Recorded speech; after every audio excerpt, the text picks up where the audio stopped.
Hey listeners, this is Eli Allan, producer of Station Arcadia. Unfortunately, we had to pull the plug on this podcast partway through Season 2. The script for this episode was completed before the halt in production, but only the cutaway segments were recorded. In order to bring you this episode, I'm reading for Kass again. I also wrote this episode, so kinda works out, even though I don't have quite the gravitas I'd like for Kass. Anyways, the show's cancellation is also reflected in lack of background sound and sound effects during the cutaway segments. So that you don't miss any context, our good J.R Steele will read the sound directions out loud. This is the last finished script of Station Arcadia. Expect a bit of bonus content in the podcast feed coming next. Thanks for listening, and enjoy Season 2, Episode 8. Revenge is best served for supper. Welcome, anyone. What matters most to you? Tell a friend, or write it down and tape it to the inside of your bedroom door. You're listening to Station Arcadia.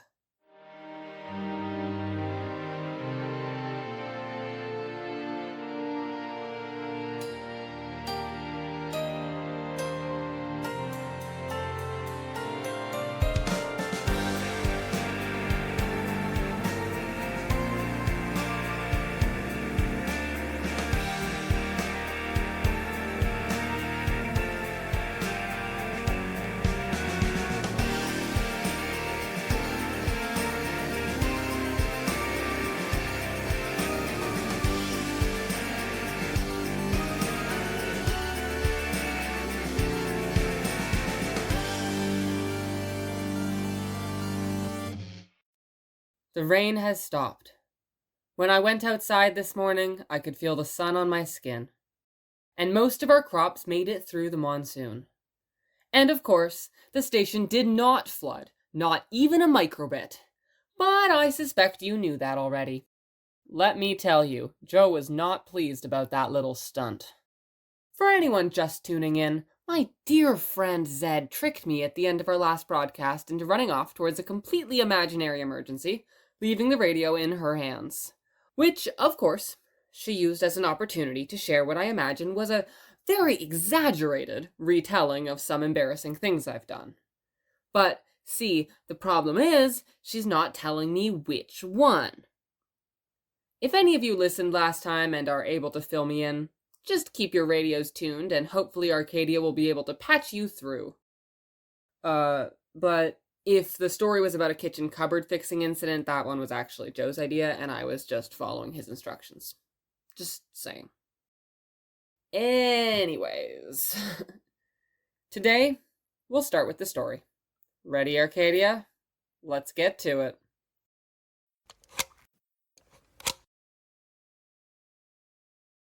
Micah crouched in the shadows behind the old Preston factory and made sure his prizes were well concealed within his jacket. This factory had been a miraculous find. The weather-worn building had all sorts of unattended back doors and unlocked windows, and almost no surveillance. Micah had been in there every night this past week, and it had been comically easy to avoid the skeleton night shift crew while he pilfered the storerooms. So far, there were no signs that anyone had noticed so much as one missing item. He suspected the factory managers were too busy keeping the workers on task to keep clear records of their products. He knew it was past time to move on. Micah didn't normally steal from one place more than a couple times in a row, but it was just such an easy target. Tomorrow, he told himself as he waited for a stray pedestrian to pass, he would find another factory. He'd keep this one in the rotation, but if he didn't vary his routine, they'd catch him sooner or later. As soon as the coast was clear, Micah darted across the street and down a nearby alleyway. He weaved through the streets of Fultonwell proper with ease, making his way through the downtown core and deftly avoiding the beggars and solicitors that lined the sidewalks. Unlike the factory districts, which became almost ghost neighborhoods once the day shift workers clocked out, the downtown core never slept. Each apartment complex was jammed full of people trying to make ends meet, and the streets became a melting pot of sorts, filled with craftsmen peddling wares, children playing tag in the street, people passed out on fire escapes, and cops making rounds. Micah used to spend most of his time here, pestering the food vendors and stealing coppers from the pockets of people barely better off than he was. Tonight, he slipped between 2 apartment buildings and took a shortcut through the abandoned ice rink. It was first constructed, so they say, back when this was still an affluent neighborhood. This would have been back before the yacht district was established, and when Fulton Well's floating island district was still a twinkle in Mayor Olson's eye. The houses surrounding the ice rink had long been torn down, but for some reason the rink itself was allowed to stay. The roof had mostly caved in, but wherever it was intact, you could always find people sleeping, smoking, and making underhanded deals in the meager shelter it provided. Mika steered clear of a group of men spinning tops and stepped over the legs of a girl passed out in a hallway. He was almost to the exit when he did a double take and whirled around. He backtracked and gave the unconscious girl another look over, then pushed the hair out of her face to make sure he wasn't imagining things. The girl's eyes flew open, and her hand shot up to grab his wrist with a hidden strength. "Leave me alone," she growled. She swung a fist towards his nose with her other hand, which he just barely dodged. "Whoa, whoa!" Mika held up his hands in surrender, as best as he could. She still had him in a death grip. "Patty, it's me, Mika. Remember me? Your mom used to let me stay for supper sometimes?" Patty slowly let go of him. "Mika, the annoying one." Yeah, sure," he said. At least she recognized him. "Look, are you okay? What's going on?" Patty's family had had a tiny blue house near the edge of town, with a spinning weather vane on top. Mika's brother Levi would take him there every once in a while before disappearing to do whatever it was he didn't want Mika seeing. Mrs. Giroux would scrub Mika's hands and face pink before sitting him down for supper with herself, her husband, and Patty, at a table with pink checkered placemats. Levi said that their father had been friends with Mrs. Giroux before he died. When Levi had vanished for good 3 years back, Mika had stopped going over for dinner. It had felt strange to impose on their hospitality without Levi there to do the talking, seeing as Mika didn't even remember their father. Patty's life had always seemed so idyllic to Mika. She had parents that loved her, and a home to return to, and she was even in school for a few years. Her clothes, though worn, were mended with care. Now, though, she seemed worlds away from that little blue house. Her hair was matted, her fingernails dirty, and she had dark circles under her eyes. She seemed like she'd fallen right out of her perfect little life and into Mika's much rougher world, and it made him uncomfortable. He wasn't sure he wanted to hear her sob story, but he was too curious not to. So Mika sat down next to Patty on the grim hallway floor and tried to tune out the shouting gamblers as she explained what had happened. A few months ago, her mother's chronic illness had flared up, and this time she didn't make it through. Without her income, Patty's father hadn't been able to keep renting the house and had moved them to a tiny apartment in the core. Now, he was sick too, and though a hospital had thankfully taken him in, this had left Patty with nowhere to go or anyone to provide for her. As she talked, Patty started to cry. She was just so hungry, she said. Mika knew it wasn't right, but that last bit made him feel a lot better. A dead mother or sick father he couldn't fix, but if Patty was struggling to survive on the streets, well, wasn't she lucky she'd found him? Or rather, that he had found her. "Come with me," he said. "I know someone that can help." Well, that seems like a good place for our first break of the night. We'll be right back. Exterior, Hardizon. Outdoor noises. Peach's motorbike slows to a stop. There are people talking. Fade in on Booker's first line. Courier isn't the worst job I could have. Hours aren't too bad, night shifts are quiet. So you like it? Yeah, for the most part. It gives me purpose, you know? Yeah, I get that. I always hear people complaining about their jobs, so it's nice to hear something different. Well, I'm a rare one to come by. And for good reason, you know. Factories aren't all fun and games. Oh, afternoon, Peaches. Booker? You're not usually on this route. Did they tell you to babysit me? Nah, I'm off duty, so I decided to visit Max. Cogs, how'd you fix a day off? Well, I work the desk tonight, but I got in an accident, so they gave me a free afternoon to recover. What happened? Got a couple of fingers stuck in a mail slot. How many? Just 2. I got lucky. I'd say. And Maxwell, right? I don't think we've talked. I don't think so either. How are you, courier? About as well as I can be. I actually have mail for both of you today. Here you go. They give Maxwell a package. Thank you. Sorry, I can't stay in chat for very long, but, Booker, I was wondering if you wanted a flyer for the project Charlie and I have been working on. Oh, you mean the... The only project we've been working on? That one? Of course I do. What sort of project? Peaches gives Booker a flyer. Well, I'm not sure if it applies to either of you, but we offer support to the unemployed, or those whose jobs are in danger, just little things. That's good of you. We do our best to help, and we're trying to get more hands on board, but any support is appreciated. What does fair compensation mean? Oh, it's one of our smaller goals. We want to make sure people get paid enough for their labor. I see. Thanks. Well, I hope to see you too soon. Stop by the office later tonight and say hello if you have time, courier. It always gets quiet on the night shifts. We'll see. I'm going out with Charlie tonight. Who's Charlie? My boyfriend. Oh, and both of you? Call me Peaches. Oh. Well then, goodbye, Peaches. Bye, Peaches. Thanks again. Peaches hops on their bike and drives down the street. Livia was just sitting down to a cup of tea when she heard the rhythmic knock that signaled Mika's arrival. She sighed and used her crutches to drag herself to her feet. When she unlocked the door and found not one small urchin child, but 2, she gave Mika a quizzical look, but let them both in without a word. The other child was just as dirty as Mika, but she looked shaken and frazzled in a way that Mika never did. Livia went to go make 2 more cups of tea and grabbed some bread and jam.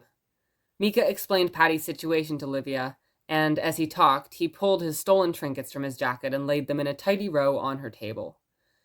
Livia picked up the first item and examined it carefully. It was a small mechanical bird. When she pressed the button on top, the gears began whirring, and within a few seconds the bird's delicate wings were fluttering at such a speed that they were nearly invisible. The bird hovered in place, mid-air. "I stole that one from a special bin," said Mika. "I don't think they make very many of them."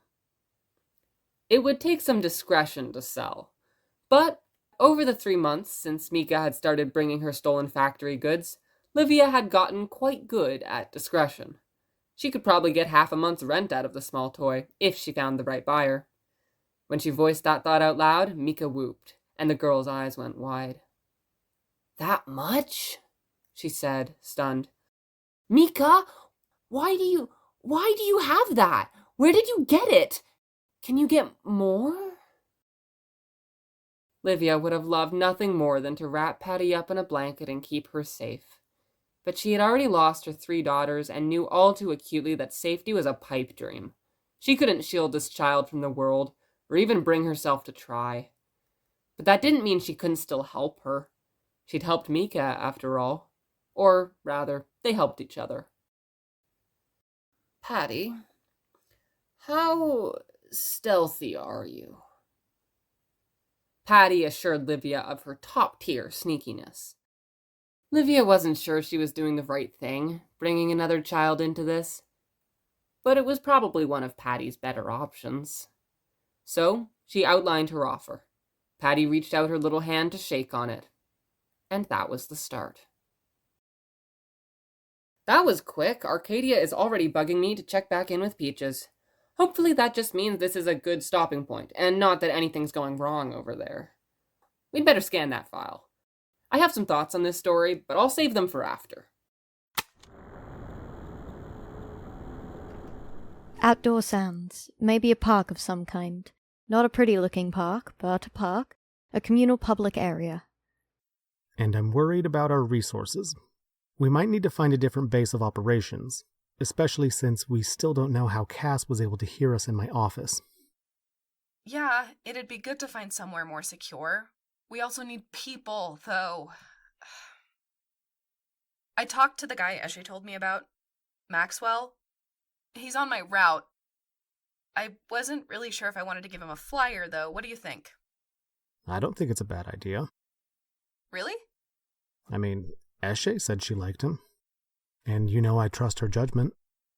Same here. I just couldn't get a good read on him. Maxwell's different somehow. He's not what I expected. Well, Axel's advice is kind of sounding in my head right now. I mean, we could keep him out of the loop and lose a potential member. Or we could give him a chance and risk him doing something that'll get us in trouble. Is it worth it? Well, we can't know for sure. But he sounds worth looking into at least. Well, I'll let you know, whatever happens. I'm kind of hung up about Darren. I understand where he's coming from. Of course I do. I was just really hoping he'd be on board. I can't help but think you'd have convinced him if you were there. Nah, why would he listen to me? You're the leader. Everyone listens to you. I don't know. What? Charlie, I just complained to you for like 30 minutes. Your turn. Talk to me. Sometimes I feel like being a leader isn't right for me. I don't think I'm very good at it. Charlie, are you kidding? You are one of the most hardworking, responsible, and kind people I know. And that's saying something. I know a lot of people. But that doesn't automatically make someone a good leader. Well, sure, but it makes you a better one. Listen, Charlie, despite being put in a leadership role you weren't really meant for, you were still able to accommodate the wants and needs of the people working under you. You're always trying to help people. That's true. But you're the one who got me there in the first place. You're too hard on yourself. I know. And you deserve a lot of credit. Now, if you don't want to be in charge, that's one thing. But if you like taking responsibility and what's holding you back is your brain, sometimes you just gotta tell that thing to shut up and keep chugging. Have I mentioned that I love you recently? I'm sure you have. Well, just in case, here's a reminder. I love you too, Charlie. And you should love yourself too. Okay, mercy. It's nice to see you laugh. It's your fault. I know. Let's stop talking about work. Papa says it's not good to always think about working. You'll get all tired out. He's very wise. And you should take his advice. We really only talk about work when we do this, and we barely get to go on dates at all. Come on, let's be a normal couple. Normal couple? All right, Peaches. What do you want to know? My favorite color? Sure, smart guy. What's your favorite color? Their voices fade as they walk away. I like the color blue, I think. But only when it's a bit old and rusted. Like the side of an oil barrel? Yeah, like that. Well, I like rusty colors, so I guess we go well together. I guess we do. Aww, that was adorable. It does feel a little strange to listen in on their date, but I don't seem to have a choice, so I'm just gonna try not to think too hard about it. Now, my thoughts on this story. Well, it's less of a thought and more of an observation. Did any of you catch what's going on? Arcadia is giving us a sequel. I wasn't totally sure until the mention of Livia's daughters, but no, we've definitely heard about her before. It's nice of Arcadia to let us follow up. But let's wait and see how this story ends before we get too excited about it. I remember the last one. Livia's work had followed the same routine for years. She had spent the bulk of her days on flea market-lined streets in downtown and Old Town Fultonwell, sitting in a fold-out chair and peddling bits and bobs to passerbys. She'd bring an oversized backpack full of the strangest assortment of items and set them up in neat displays on her blanket. When she started running low, she'd go scavenging for anything salvageable in trash heaps and scrap piles and fix up what she could. It was arduous work, especially with her injured leg acting up more and more these days. To some degree, her work had gotten less stressful since her daughters had passed. She didn't have to worry that if she fell short on change, her kids would starve or be forced to leave school. But it wasn't a trade-off she'd have made in a million years. After she'd caught Mika stealing from her a few months back, Livia had redirected his thieving energy towards those it wouldn't hurt, and sold the stolen items on his behalf. Now, with 2 children stealing goods for her to sell, Livia could continue to supplement her scavenged wares with more polished and exotic finds, and her little blanket setup began to attract more and more affluent customers. She gave each kid a solid cut of the profits, of course, and provided a roof overhead when the weather was poor. Every Friday she would cook a meal, and the 3 of them would sit down and enjoy the rare taste of good, nourishing food. When Patty's dad eventually recovered and Patty moved in with him, Livia expected that Patty would stop stealing. Instead, the following week, she brought another friend. "This is Elliot," she said. "He was sleeping behind my apartment building. He wants to help too." So then it was the 4 of them eating supper on Fridays, and 3 little hands bringing her trinkets. But it didn't stay that way for long. Next there was Wick, who Livia found while scavenging in a trash heap for salvageable parts, and Abigail, who Mika caught stealing from a tailor and recruited to their group.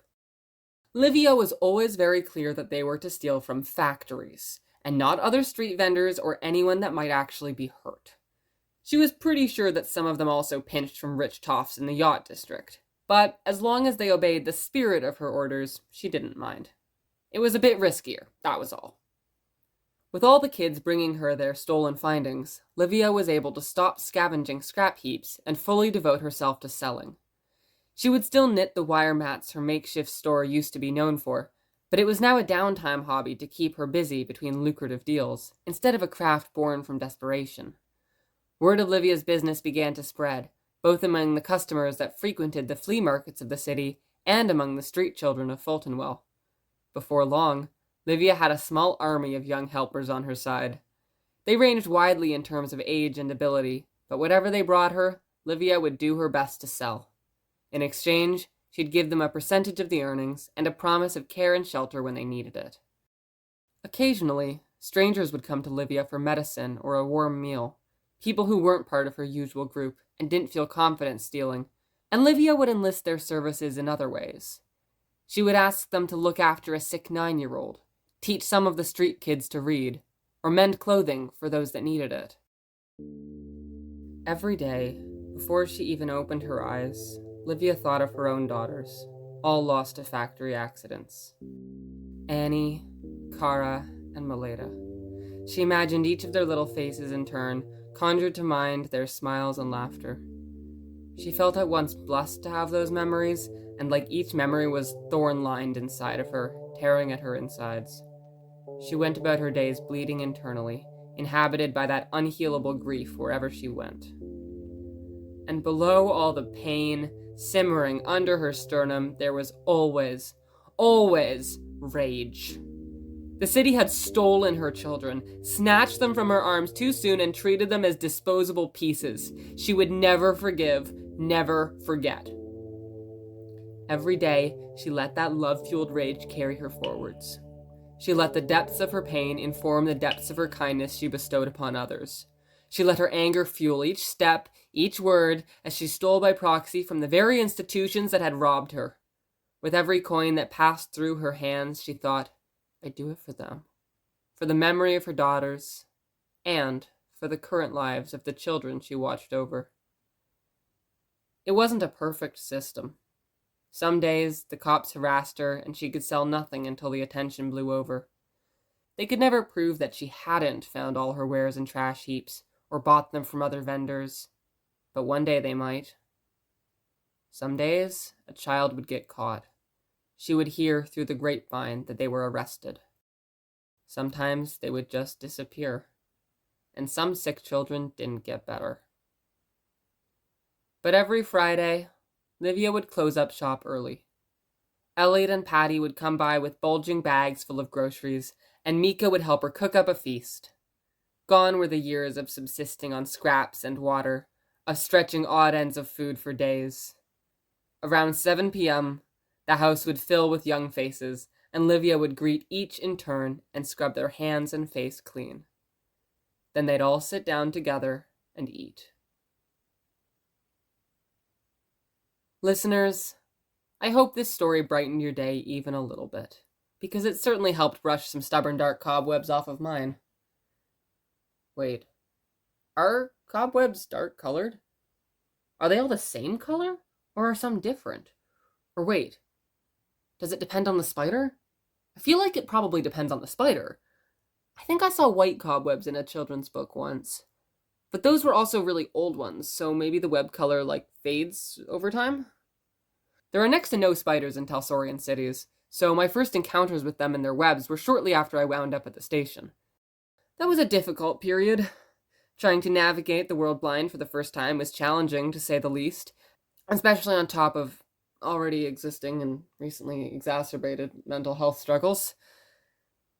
It also resulted in files full of funny, frustrating, and startling moments as I relearned how to interact with the world around me. But running face first into a spiderweb and having no clue what it was a special kind of out-of-body experience I haven't felt before or since. All that to say, I'm realizing that because I never saw spiderwebs with my bionic eyes, I don't really know what they look like. I guess I always imagined them as dark-colored. I'm sorry, I have no idea how I got on this tangent. I think that's a good sign that we're about ready to wrap things up here. But before we go, Arcadia wants me to switch over to Charlie and Peaches one final time. Exterior, Hudson Street. Charlie and Peaches are giggly as they walk towards their work. No, Charlie, it's not a work night. Relax, Peach. I just forgot some flyers in my office that we can hand out. Okay. The door opens. It's quiet.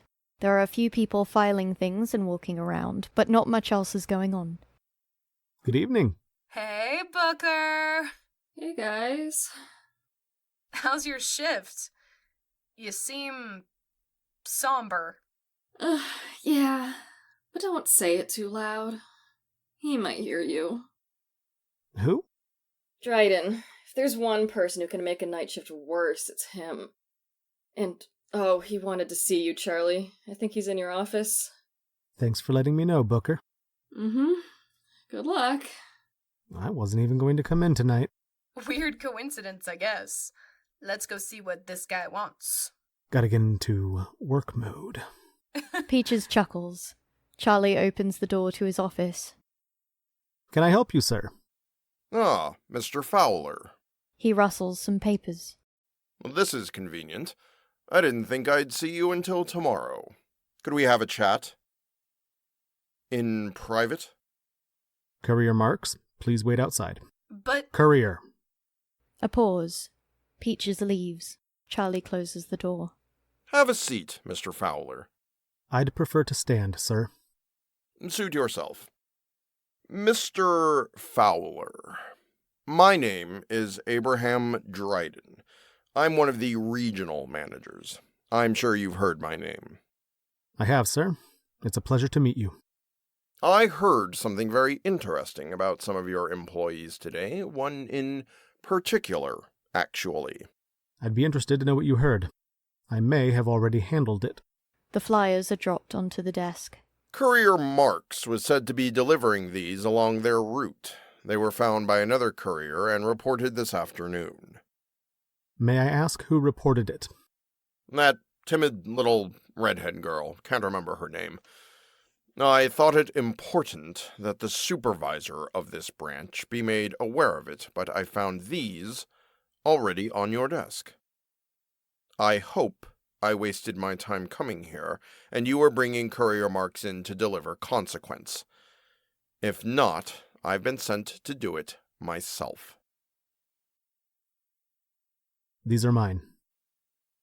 Pardon me? These are mine. I slipped them into Courier Marks's mail in order to have them distributed. They had no knowledge of it. You were distributing this material? Yes, sir. Why would you tell me this? I find honesty very important. I find that hard to believe.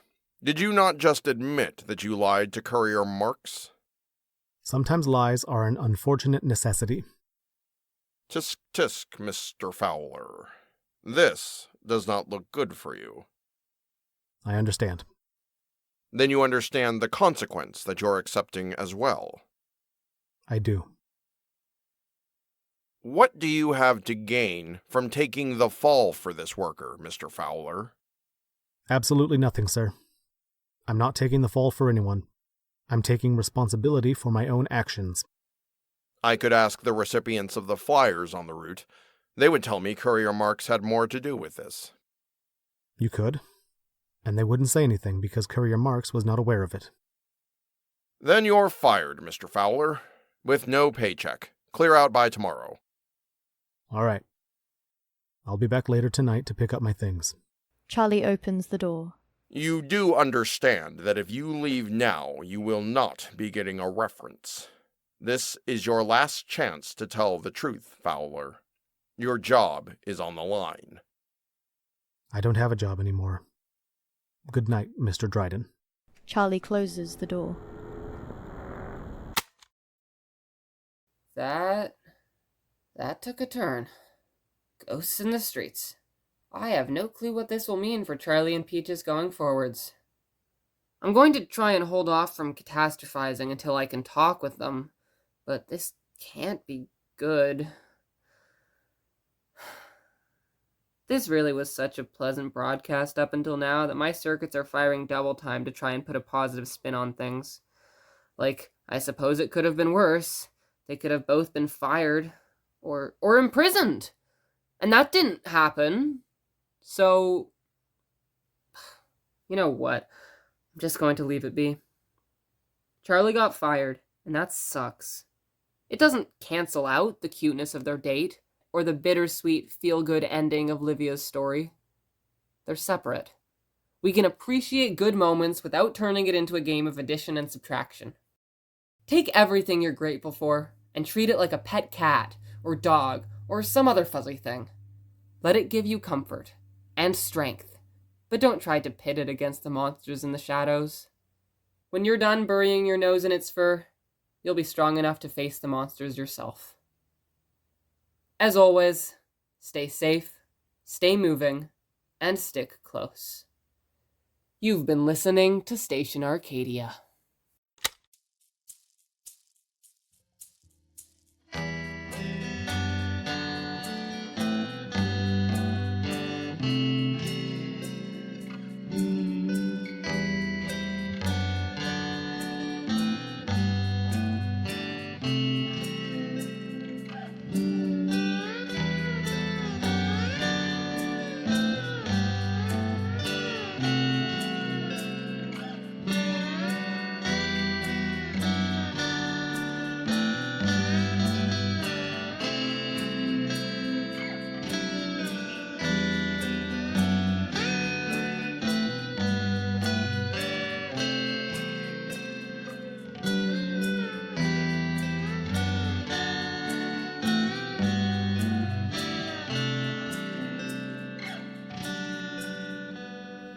Station Arcadia is a podcast by Metal Steve Productions, run by Eli Allan and J.R. Steele. Season 2 is produced by Eli Allan, with creative direction by Tobo Brantner, dialogue editing by Leo Zahn, soundscaping by J.R. Steele, and theme music by ARPS. The radio story for this episode was written by Eli Allan, with cutaway segments by J.R. Steele. It featured CaraLee Rose Howe as Peaches, Cory Repass as Charlie, Rowan Wright as Booker, Bryan Ruiz as Maxwell, and Mike Cuellar as Abraham Dryden. The role of Kass was originated by Lady Renaissance and read here by Eli Allan. Background music was by Esme, originally written for Season 1, Episode 12.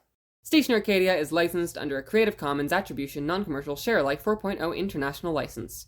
For more information about the cast, crew, and world of Station Arcadia, and to view our transcripts, check out stationarcadia.wixsite.com/podcast. Feel free to use hashtag ArcPod to view and share thoughts about the show on social media. Today's Something of the Week is Insert Something Here.